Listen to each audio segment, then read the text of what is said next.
Installed in mid-March at the University of Puget Sound's Kittredge Gallery, and I thought I had all month to see the show, but by the time of the intended opening on March 26, the coronavirus had shut down all campus events and facilities.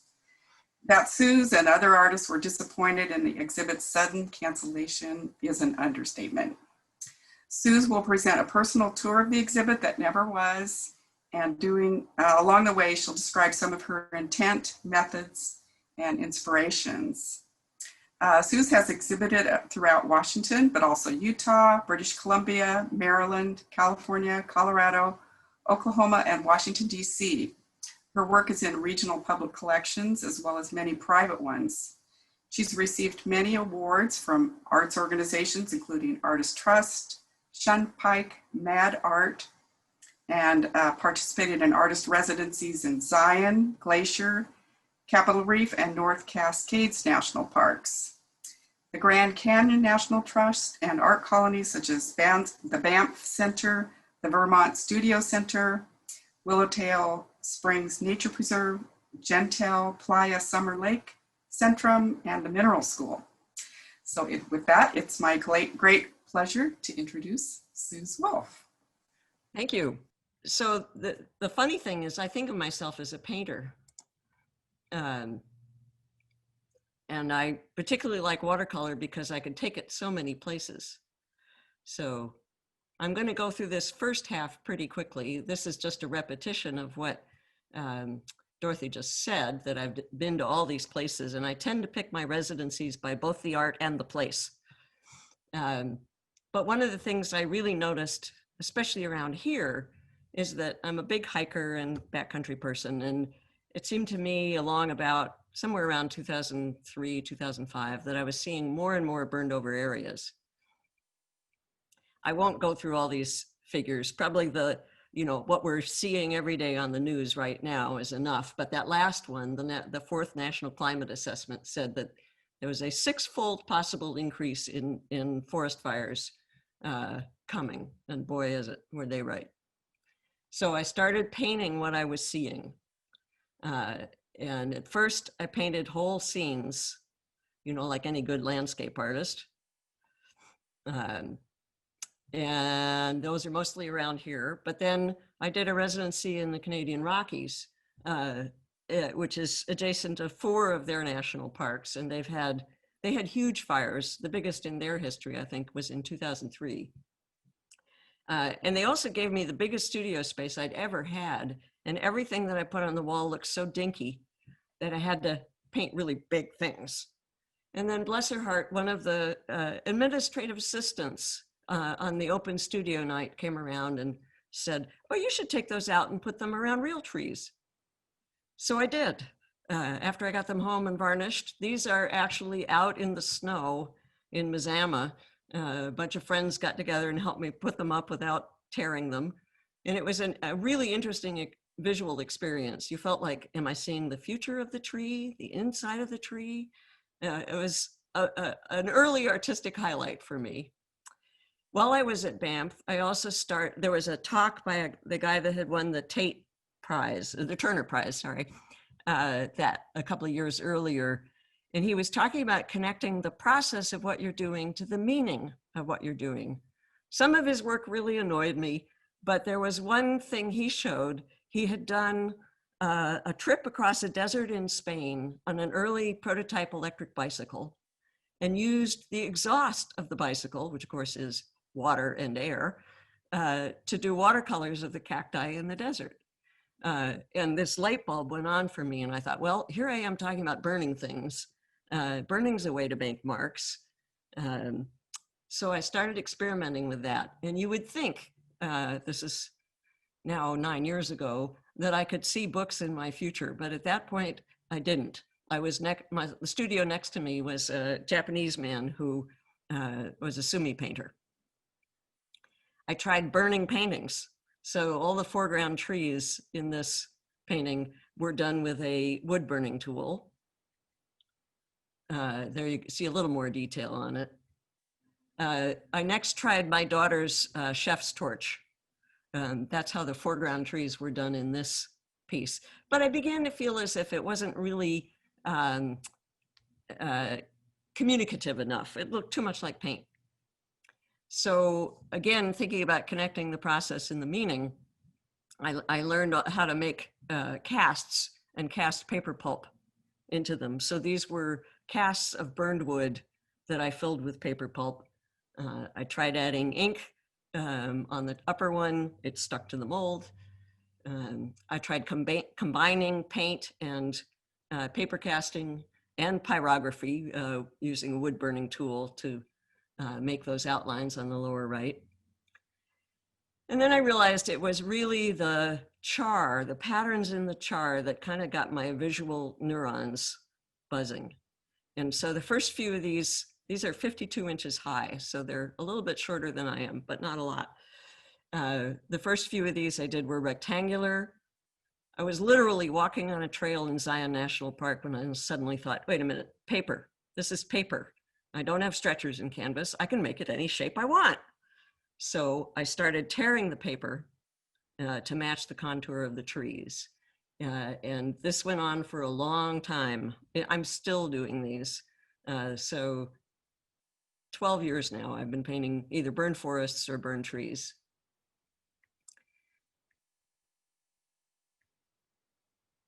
That one is probably the most recent one of that size that I've done.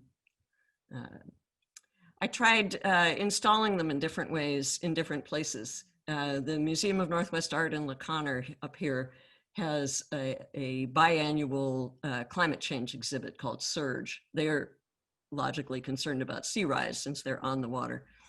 And that was another artistic high, was seeing these hanging in space, and you get some of that picket fence feeling that you get when you walk by a burned forest. Another instance, same installation.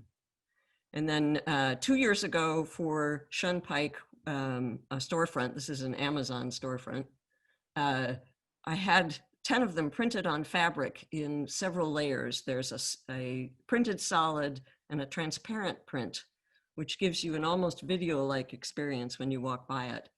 And then I was working with a young firefighting author who wrote me stories for, in this case, 5 of those trees. So you could think of this as a book. Think of it as a kind of a story where you walk by it and it's a sequential book, if you will. So then I actually finally got interested in making books. This is about 2014. And I started from prints of my own paintings. And there's some sandstone and some river and some peaks folded. And that was really where I kind of got interested. So at that point, I was still just making books out of paintings. This is actually an original painting made into a book.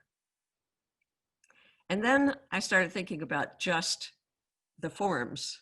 I really didn't, I was having so much fun choosing what materials to make the covers out of to go with the paintings that I really didn't care whether there was a painting in there or not. So I began to feel as if the form and the materials are the story. Well, that one back there, I think of that one as the story of time, because by interpolating 2 pieces of sandstone, I got a mesa. I got stratigraphy.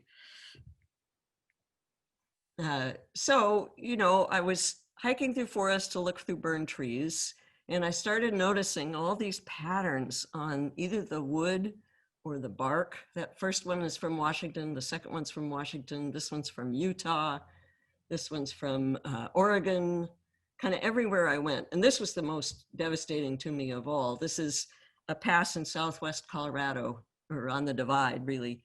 And there were almost no live trees in sight. They were all killed by bark beetles. Montana.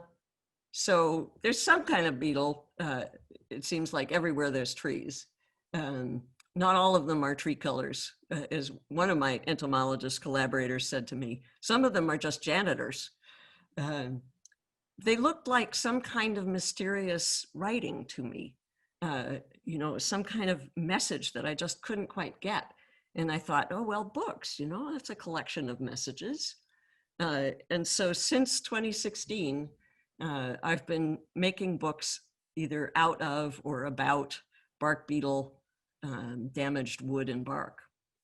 And Anna invited me into this exhibit we called Gathered from the Field, as Dorothy said. This was the postcard for what didn't actually happen. And now I want to ask that Anna unmute herself and say a few words. So, hi. So yeah, Suze and I have actually been in a couple of exhibits, and our work really dovetails nicely because we're both really interested in the environment and also in, you know, really signs of change. I'm just really interested in observing the workings of nature and responding to that. And I'm particularly interested in capturing the marks of change through a deep geologic time. And so, go ahead in the next slide. The piece I'm going to show you is the piece that was in the Kittredge Gallery, and it's Waste Reliquary 68,000 Years. It's based on a 2-mile ice core from West Antarctica. It's 22 feet long, and it represents 68,000 years of climate history. It documents a story about ice core science and the scale of time that it represents. I was given the opportunity to visit the West Antarctic ice sheet ice core project when they were drilling as part of the National Science Foundation's Artisan Writers Grant, and went down there and then worked with these scientists, and then over several years developed a larger body of work, but then eventually developed this piece. Next slide. There are 30,405 ampules of water. If you see right there, that you can see the detail of the little ampules. One for each meter of the core. There's a little bit of water from each meter of the core in each of those ampules. And they are sewn to 680 silk panels. The layout was determined by various scientific measurements of the entire core. And so I worked with several scientists who shared their data with me. For instance, the length of each panel was determined by the isotope data, and that's a proxy for temperature. So it created a graph of temperature through time. The installation also works abstractly to suggest dripping ice and ice strata, and is also a reminder of the temporary nature of climate patterns. And these fluctuate through time. The shimmering ampules are relics of an elaborate story that was pulled from the earth. Next slide.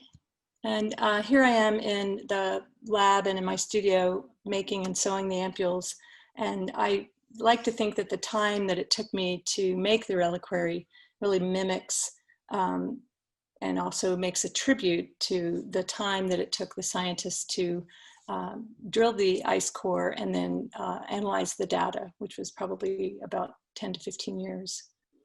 Didn't take me that long to make the reliquary. And next slide. Accompanying this piece is the Waste Reliquary urn. You can see a detail of it. It is created from one of the drills that was used to retrieve the ice cores, and it has etched on it both some abstracted imagery of ice core data from West Antarctica, as well as a little map showing where the ice core was and the dates, etc. And it is designed to be the eventual permanent container for the ampules. And next slide. I collaborated with sound artist Steve Peters, who created an 8-channel soundscape using altered and layered recordings of the tinkling and clinking ampules. And the next slide is a short video of the piece installed at the Kittredge Gallery so that you can appreciate the sound. So.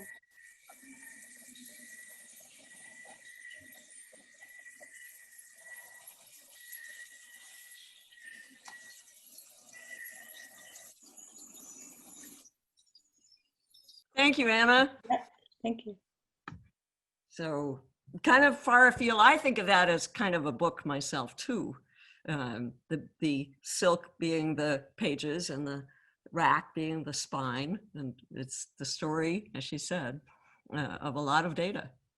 So I'm going to try an experiment here. I'm going to try switching the camera to a live camera. There were 30 books in the exhibit, and I can't possibly go through all of them, but I picked out a few to show you, I hope, via this live camera. All right, so this was the very first bark beetle book I made. All right, just this is Dorothy. We can see your hands. Great. Yeah. And if, okay, so there's the wire edge spine. I didn't realize I needed to cut them in quite the right spot. This is bark encased in epoxy. And what I did in this first book is I took the holes that were in one piece of bark and interpolated them through the pages to the holes in the back piece of bark. So fairly simple, fairly small. The second one, I interpolated a shape around a photo based on another piece of bark, same kind of binding. And then this one was actually in the PSBA show in 2017. And this one has, again, a wire edge binding. I used iron oxide dyed felt, which seemed like wood to me, to suggest where the beetles were. And the covers, again, are beetle chewed bark embedded in resin. At that point, the only way I could think of working with bark was to strengthen it with resin because it was too fragile otherwise. And it was also the easiest thing to pick up and take home with me when I was out in the woods. This fourth one, at the time, I thought there has to be a link between all these fires and all this dead wood. As it turns out, I and many others were wrong.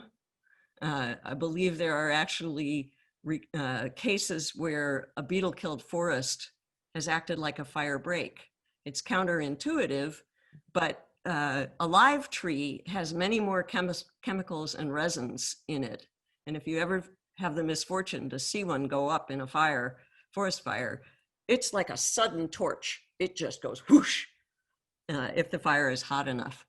So this book, I etched black acrylic, laser etched black acrylic to look like the char in a tree for the cover, and then interpolated again the holes from one piece of bark to another through it, and gave each page the name of a different beetle species.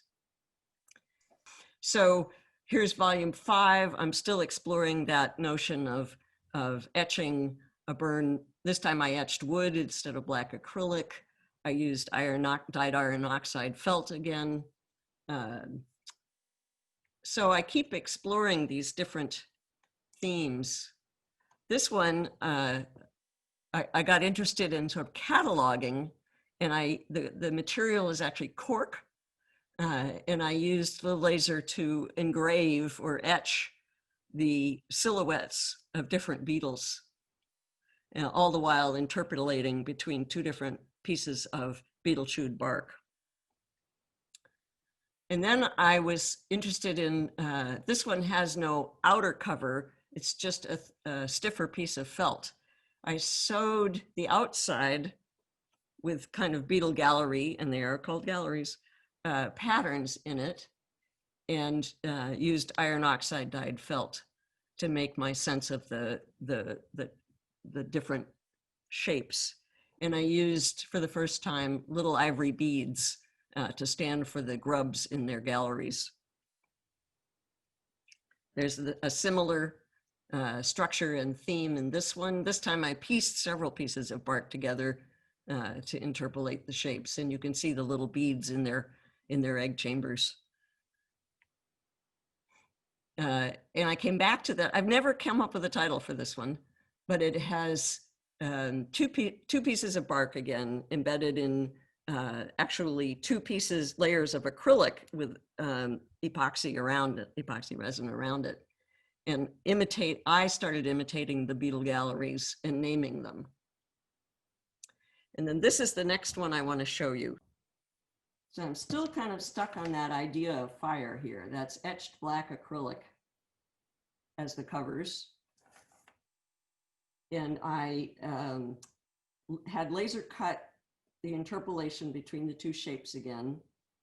I used a Dremel to be a beetle, to chew the different patterns of different species. Each species has a really distinctive pattern. And I was kind of blown away by how involved and really how beautiful they are.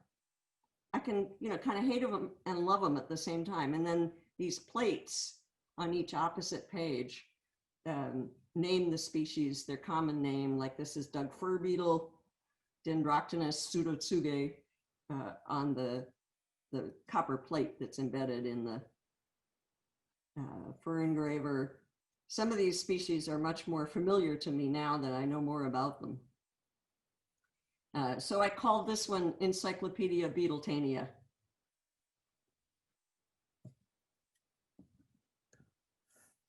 You could be laughing and I wouldn't hear it because you're muted. So I'm hoping that the live camera gives you a stronger sense of what the book is like.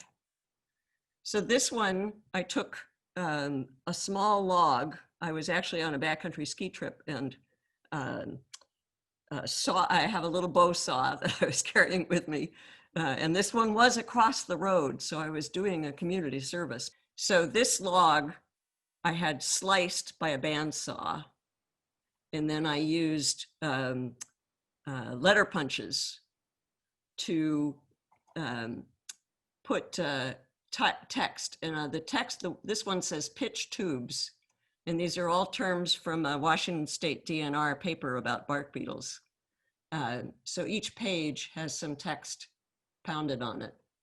And then again, I used a wire edge binding, but I liked the form of the two pieces of the log to get, pushed together very much. So I put magnets, that's what all these little round things are, so that it'll glom together when it's closed, but you have to take it apart to actually be able to open the pages. All right.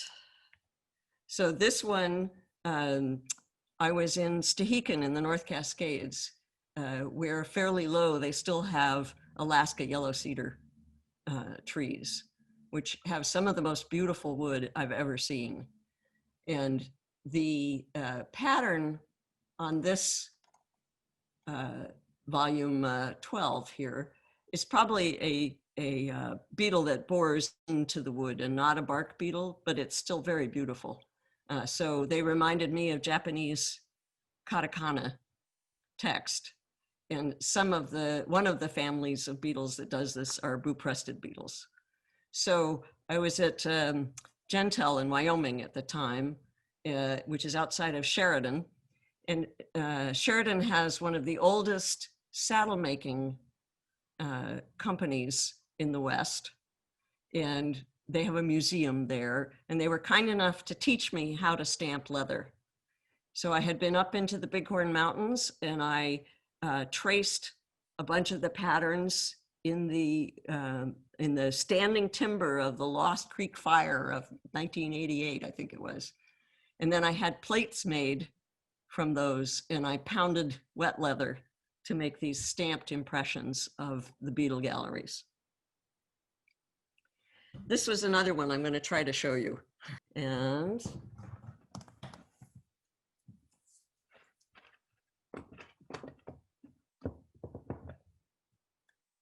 here's the book. So this is hugely thick epoxy around some, I think, Douglas fir bark. One of the things that fascinated me, I'd never seen a cross section of thick bark before.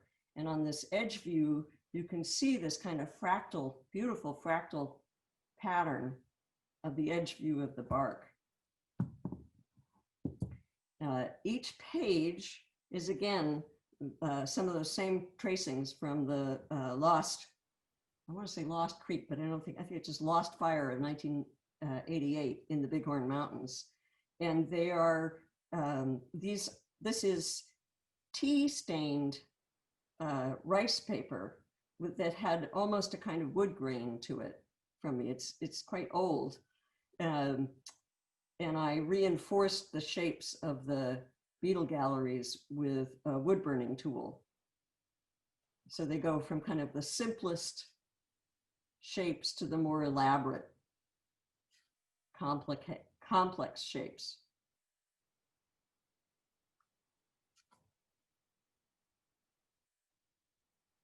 And again, they really remind me of some kind of language, or maybe intestines, but I still go for language. So this was, I've been using a kind of modified Coptic binding technique. These, the tea-dyed rice paper is glued onto laser cut mat board.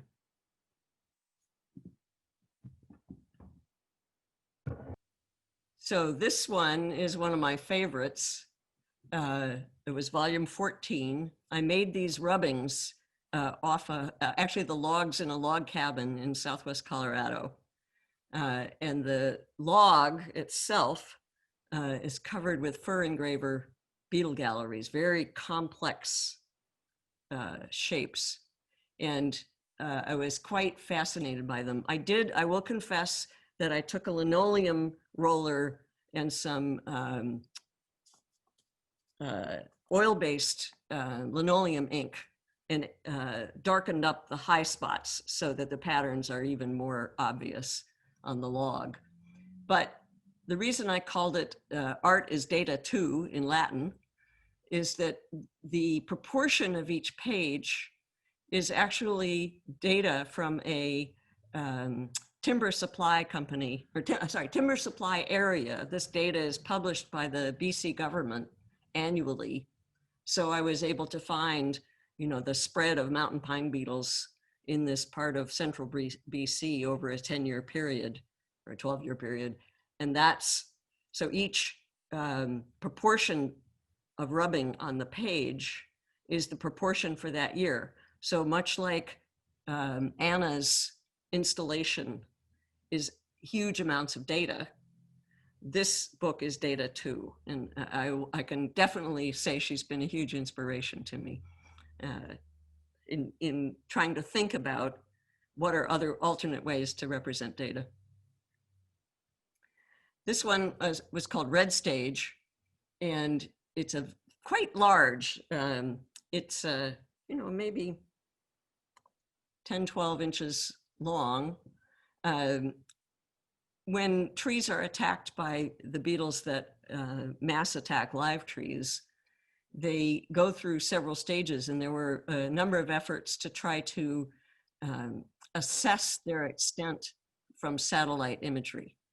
And so they would call a green pixel a live forest, a red pixel a forest that had been attacked, and a gray pixel as dead forest.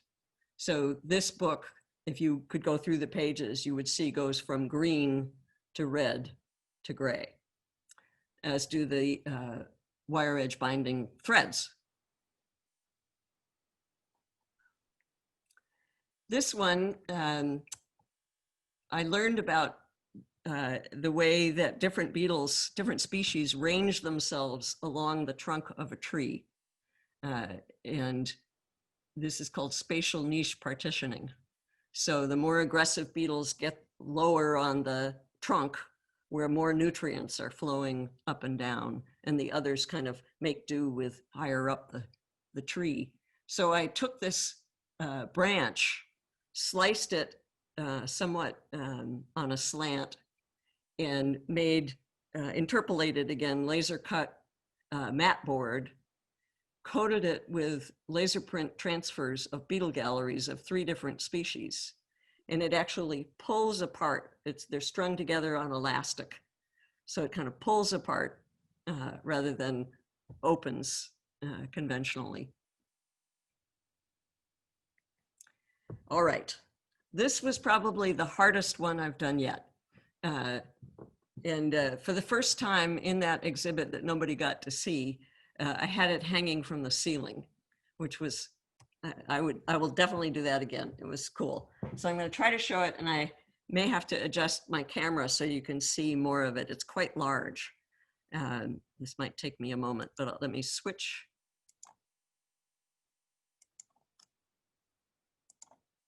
Cameras. Okay, right now you should just see nothing.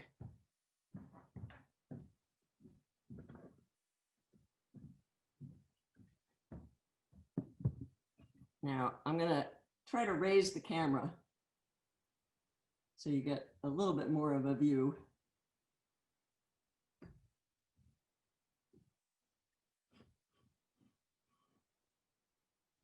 I still can't get the whole thing really, but I think I can get this across. So this is the top end. These were the hooks that it was hung from. I called it Black Branch. I think it was from a big leaf maple, of all things. But I was fascinated that it's probably, some kind of decay is actually filling the galleries rather than, so instead of there being light on dark, this is dark on light. The reason this was the hardest one to do is that I split the branch. It has a slight curve to it. I split the branch, and the split was off axis. So I thought, well, the only way I can get something to fit into this at all well is to make a 3D model of it and then fill the volume between the 2 halves, the irregular shape, and have that then turned into slices of something. So this is sliced, and you can see that every page is a little bit different. And that's so that it fits the curve. If you can see this end, that's fitting the curve on one end. This is fitting the arch in the middle. And I imitated galleries again, going up and down if you can see that, up and down the pages. Now the big challenge was, okay, I couldn't find any service that I could get a 27-inch object in and have a model made of it, a 3D model. So my friend Tom Stone, I don't know if he's watching or not, I invited him, is a retired mechanical engineer. And he made a 3D capture device for me out of his table saw. We mounted my 48-inch ruler on the platen, the sliding platen. He mounted another ruler on the arm of the table saw, took the blade off, and mounted digital calipers where the saw blade would be. And so I made every centimeter readings of the inside surface of one of the branch halves. It took me about a day to do it. I made 60 some 4-point readings and then converted that into my model. I had to add the little nicks for the gallery where the galleries cross the wooden pages, kind of by hand. I made a tracing of the log, turned that into like a 3D set of chompers and chomped at the volume before it was sliced into virtual pieces of wood. And then I thought, phew, did that worked. And then I forgot when I bound it. You know what happens when you have two curves? There's a big gap in the middle. So I ended up kind of differentially binding it. If you look at the back, you can see there are places that don't meet, have no binding thread on them, and that's where the curve is at its widest. But it still worked. I couldn't have gone much farther for sure, much more of a curve. But talk about problem solving. That was, this one was epic. I think it took me about 10 weeks from start to finish. That's not like Anna's 10 years, but it was a lot. No, it was only 2 years, Sue. Okay. That's some of the inside story on the one I thought was the hardest. But it was incredibly rewarding to see it hanging in space where people could have walked all the way around it and seen all that. So one of the other things, other collaborations I ended up making, a painting friend actually introduced me to a biology teacher at the school she taught at, who is in her spare time a poet. And she wrote me 3 poems about bark beetles. They're wonderful poems. And at the very end of this presentation, I have a suggestion that if you want to know more, there's a video on Vimeo. If you just search on books about bark beetles, you will find it. And it includes her reading some of those poems, one of those poems live. So these were just 2 little sticks I picked up covered with galleries. And I again, traced the edges and interpolated one side to the other and used, these are cotton vellum. And I don't know how well you could see, but this is text that was etched by the laser into the cotton vellum. It's very subtle and very beautiful. It's a little bit like a debossed type from a letterpress. But that says increasing temperatures could release an epidemic of something, beetles in white bark pine, with little or no warning. One of her poems was simply pulling phrases out of research papers and combining them. And that's that one. This one, I got permission from the US Forest Service to reproduce maps that they had made of tree mortality from aerial detection surveys over a 10-year period. And it's an origami kind of fold, and it unfolds as you pull up. And it has strips of a part of Washington on an angle that follow the folds over a 10-year period. And I should tell you that the origami fold was actually invented for outer space. It was by an engineer and a mathematician at Cambridge University in England. And they published not only the paper saying, we're trying to figure out how to get, a column into the smallest possible package to send up in space, but they also published their folding diagram. So I borrowed that to make this book from, and then it latches closed, just little hooks and latches at the end. I have quite a long list of credits at the end of this. I have had so much help from so many people. This one was in one of the PSBA shows, and I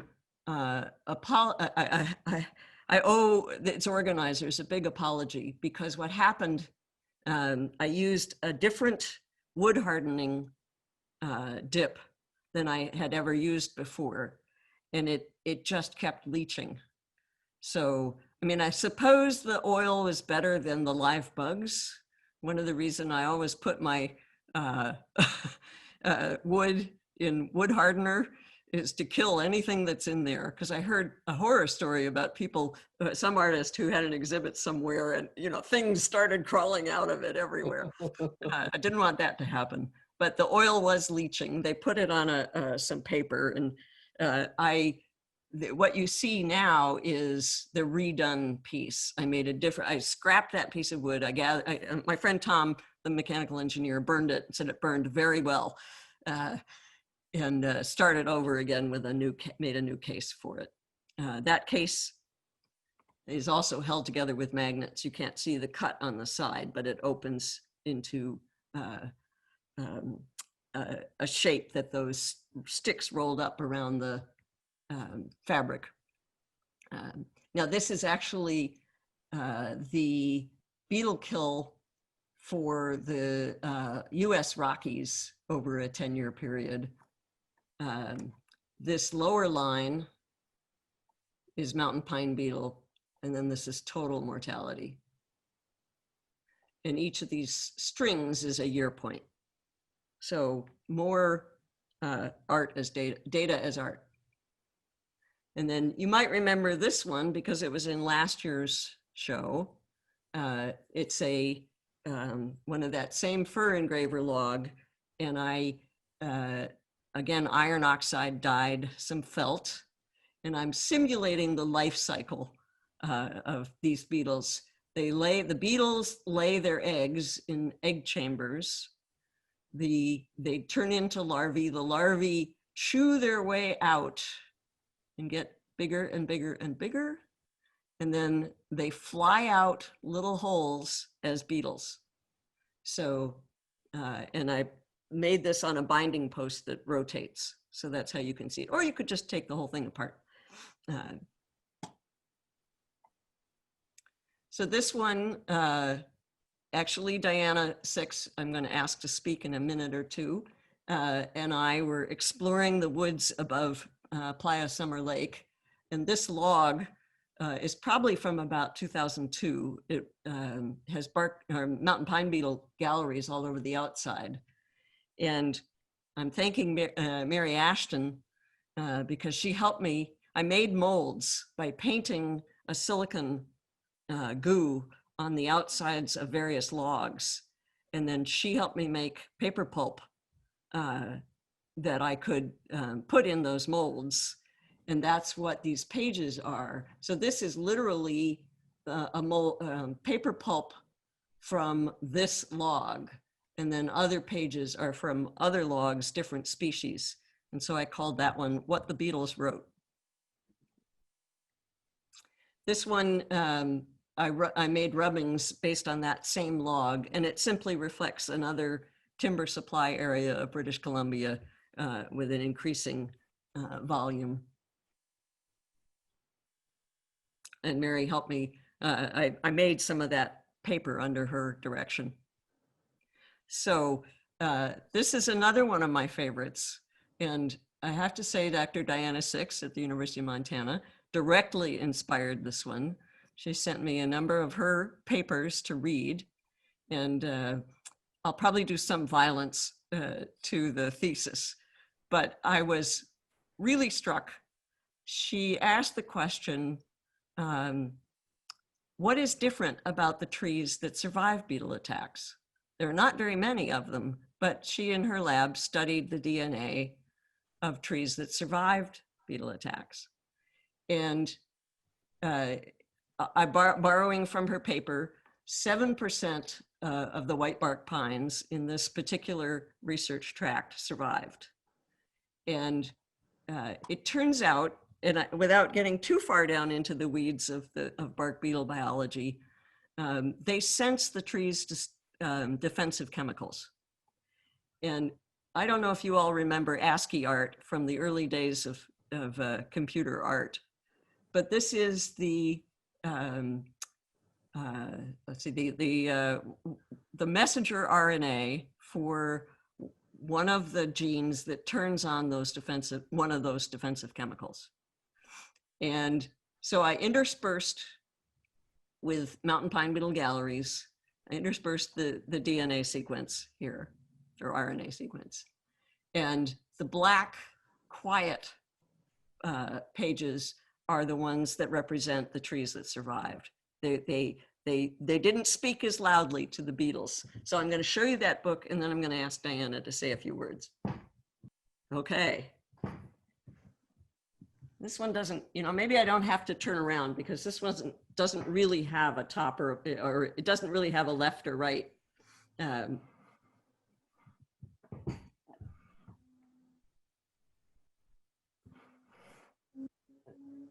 So it is on a binding post, so I can roll the pages out. And I used different papers and different colors of ink. And you can kind of see maybe the, on the two dark pages, I used white ink for those dark pages. And it's from that same area of Southwest Oregon. And these are big mountain pine beetle galleries. As Dr. Six taught me, these were very successful and happy beetles. She could tell by their galleries. And then another thing, this sort of stain around the edge is something carried by a fungi that the beetles carry with them, transport from tree to tree. It's called blue stain. And the last few books I've been working on are about the blue stain. And Bonnie Norman, another PSBA member, helped me with the offset printing. I had plates etched, and she helped me offset print the papers for this book. Couldn't do it. The whole village. Feed the whole village. Okay, I'm going to switch to Diana. Okay. This is just a picture of my work at home lab right now with COVID when I'm not actually going into work physically much. I just work off of my back porch now. But I just wanted to say a couple words about how incredible it is to work with Suze.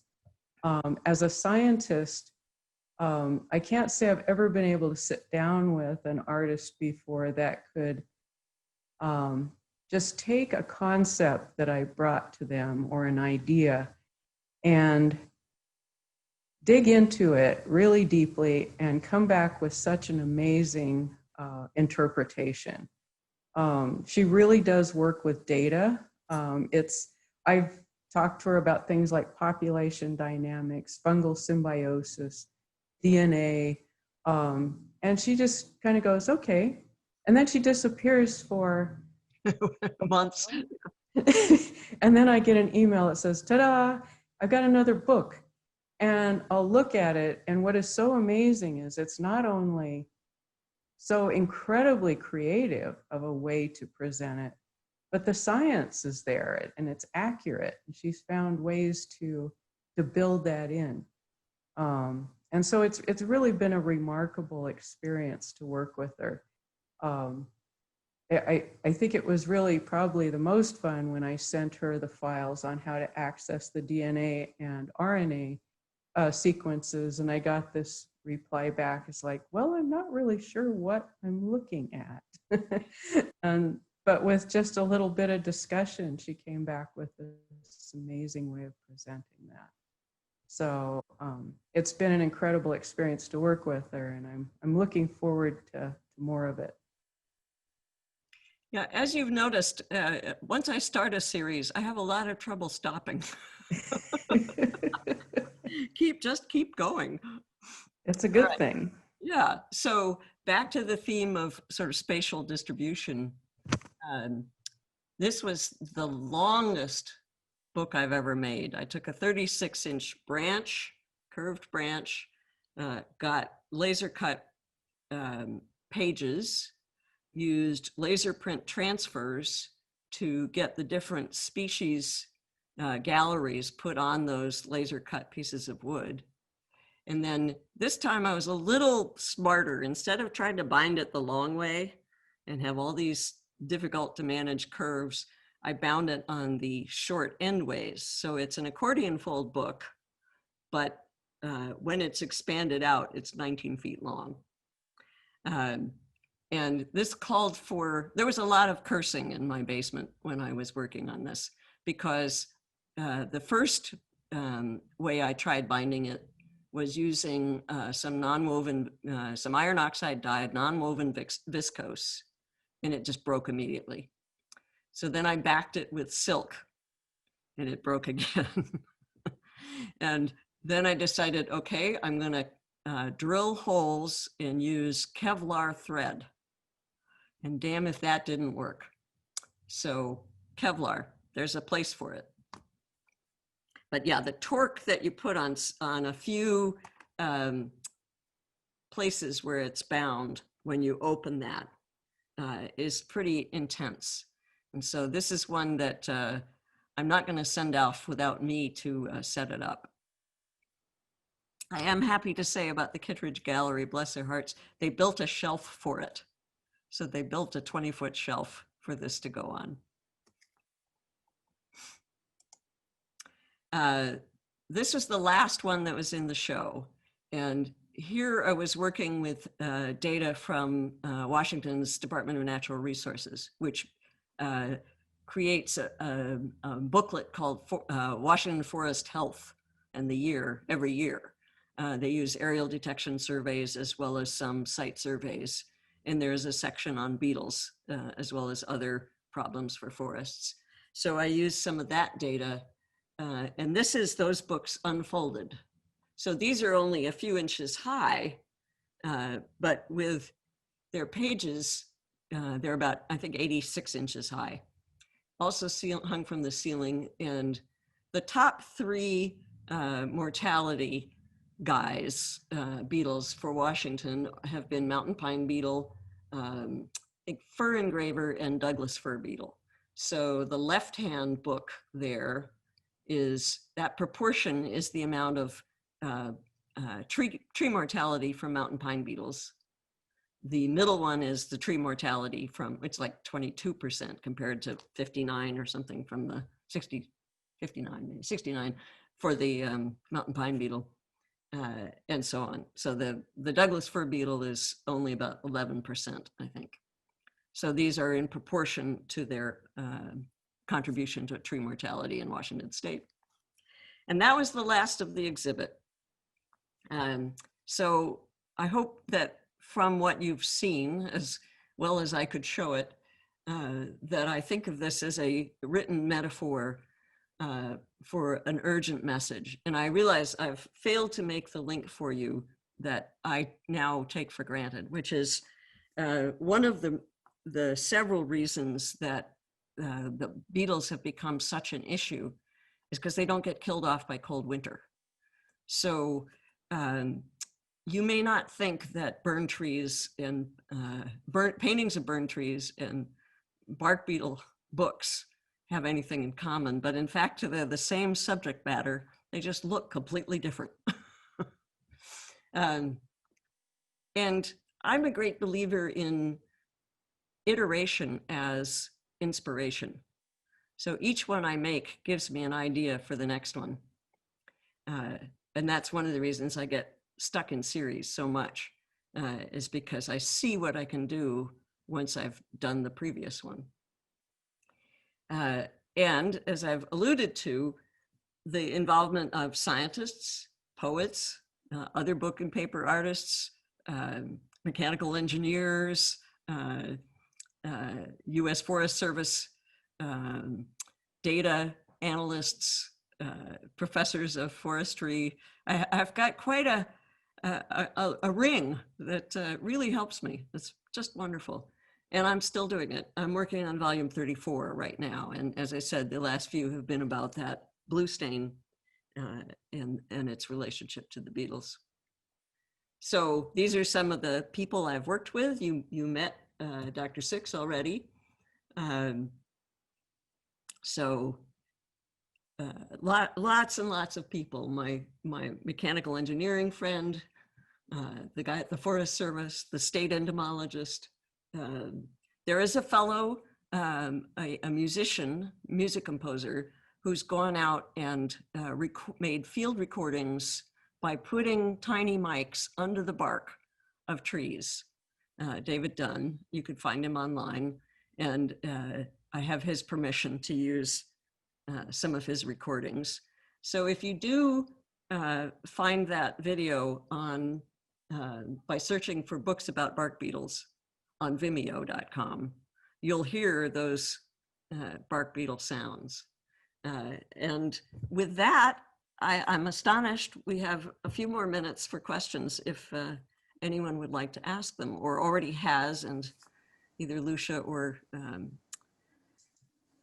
Dorothy can tell me what they are. Yeah. There are a couple of questions in the chat and quite a few comments.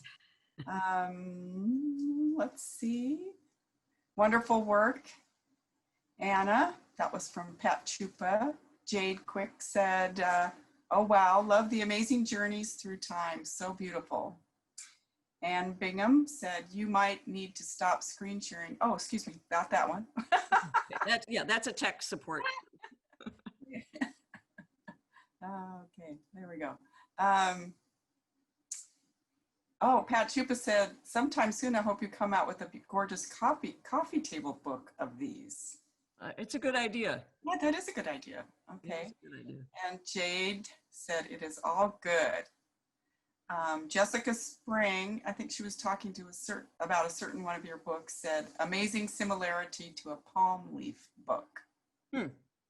I'll have to learn what a palm leaf book is. I don't think I know. I'm so happy I'm here to see this. Stupendous. Elizabeth Walsh said about a certain one, this one is amazing. What will she come up with next? I really like the beetle trails on the outside. Bravo. Kathy Gorfus said, so many challenges and so many surprises. Fantastic. And Pat Chupa said, one heck of an engineer. I am actually not the engineer, but I know when I need one. Oh. And I know how to ask for help. Well, that's smart. And one thing that's handy about having a whole bunch of landscape paintings in your files is I can trade help for paintings. And everybody loves a landscape painting, don't they? Yeah. Alicia Bailey said, I had the great experience of including poetry sticks into a show that was at Denver Public Library last year. They are fabulous. Okay. And then Pat said, the great idea for a workshop, poetry sticks. Yeah, there are so many ways you could riff on that. Yeah. That may actually have nothing to do with bark beetles. Candace said, what a wide net of people, data and material Suze draws from. I think, ideas, in some ways, maybe it sounds kind of funny, but I think creativity is in part a matter of input, of getting, I know from talking to Diana, I get ideas I would never have gotten if I hadn't been trying to understand what she was doing. Mm. And besides iteration, looking at what you did last, which always gives me ideas. For me, having an underlying theme or idea makes me think in different ways than if it's purely formal or aesthetic. Yeah. All right. Patricia Saunders, wonderful engineered books and fascinating art. Thank you. Elizabeth Walsh, great collaboration. Well done. Marilyn Stabline, amazing research, vision, dedication, data, creative execution and development of the bark beetle's life and work on trees from canvas, paper to wood and more. Thanks, Suze. And this is from me. I have a question. What is a laser print transfer? Okay, so laser prints, are a bunch of little dots of ink embedded in little plastic balls, if you will. And there are several different processes for transferring something from a laser print to some other surface. The one I have had the most success with is I print it out backwards from how I want it to appear.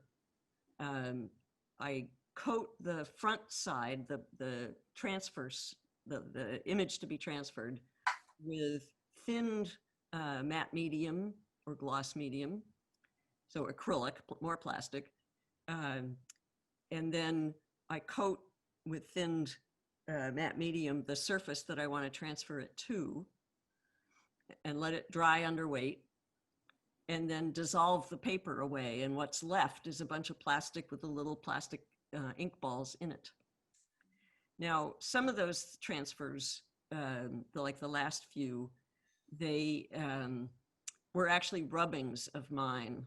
So I made the rubbings, I manipulated them digitally so that they had 3 value tones and a color, printed them out on a laser printer, and then went for the matte medium to stick them together and dissolve the paper off. And if you find yourself wanting to do that, I can make a recommendation, which is get yourself some of those cheap little gardening gloves and rub the paper off with gloves on. Because if you use your fingers, you will wear away your fingerprints and you won't be able to identify yourself to your phone. So I'm quite serious. Yes. Use some glove, use with a little bit of abrasive feel. Okay, great. All right, thank you.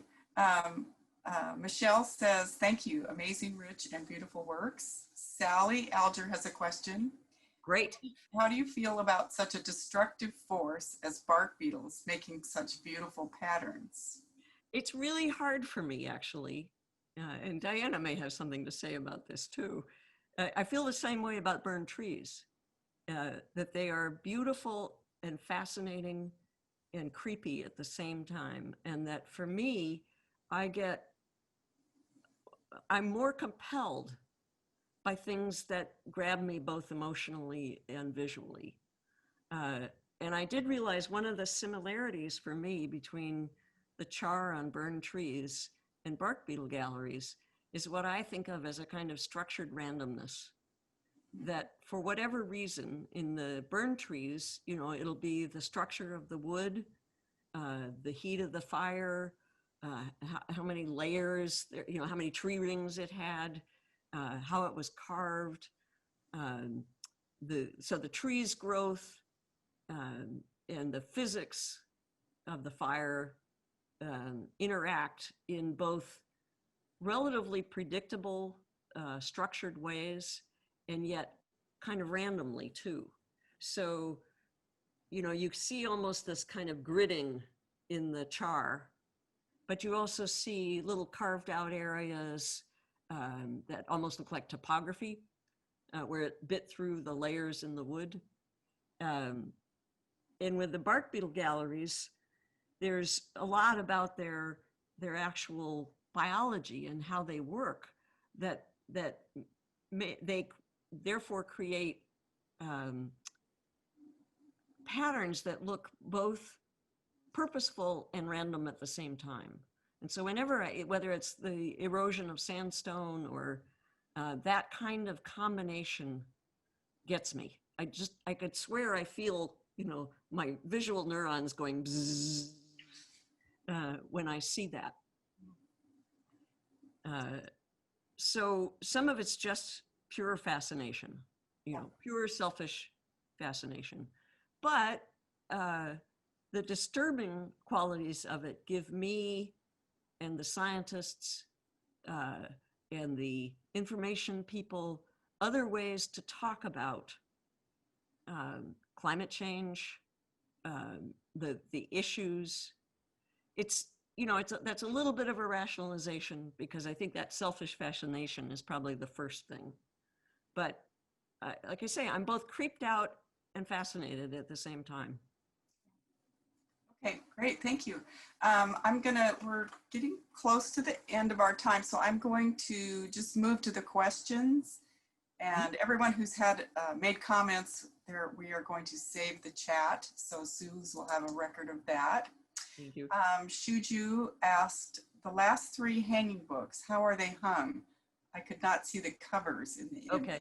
Okay, the long branch one had 2 eye cup hooks screwed into the top. That's one of the nice things about working with wood, of course.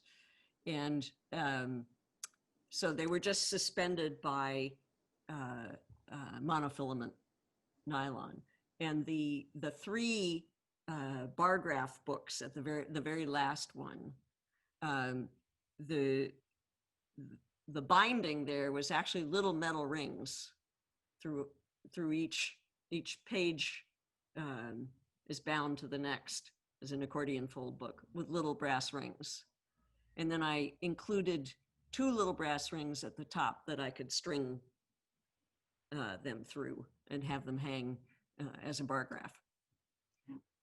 Okay. I'm not sure what the third one was. I'd have to go back and see, but those are the 2 I recall hanging.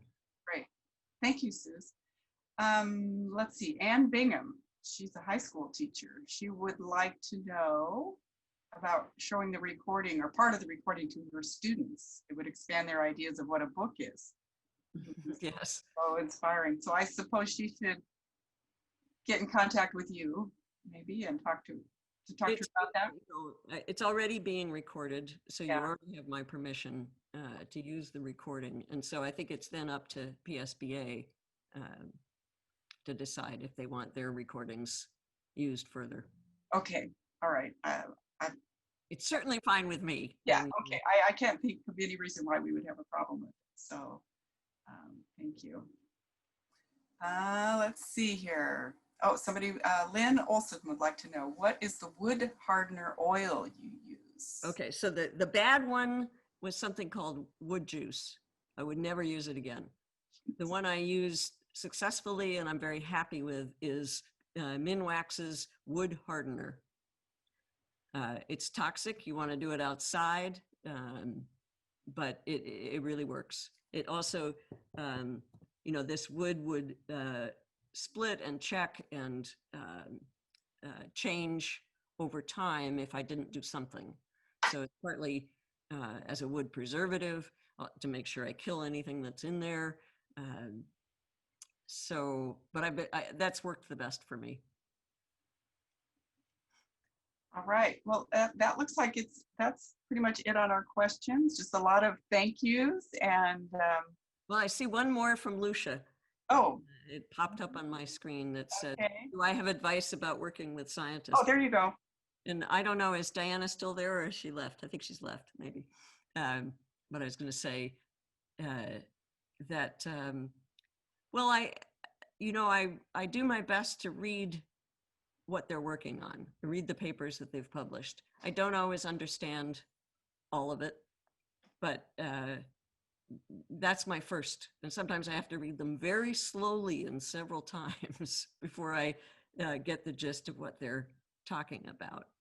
So I try to do my homework first, I would say, is one thing. And then I also feel like their time is very valuable. Diana's works on 3 continents, is a full professor with an endowed chair. She's a pretty busy lady. So I try to be really respectful of their time, not bug them unless I really need to know something, and not, and I just, of course, I was extremely honored that she came to see me at one of my residencies and that I got a chance to walk in the woods with her and really understand more of what I was looking at. That was a big honor for me. So, but I think it's a 2-way street, and whatever the situation, doing your homework first is really a good practice. I'm thinking of actually some of the residencies I've applied for. I've both been a reviewer and an applicant. And it is surprising to me how many times the artists don't look at what are the problems in the place that they're applying to. What are the things that are important on the other end? What, whether it's science or national park or whatever, just trying to do some homework on what they're facing and what their interests are, and relate what you do and are interested in to that, makes a pretty big difference. And it's surprising to me how few people do that. So that's my advice. All right. Well, thank you so much, Suze, and special guests that you invited, Anna and Diana. That was really great. I've admired your work for quite a few years, and it's just so wonderful to get this in-depth,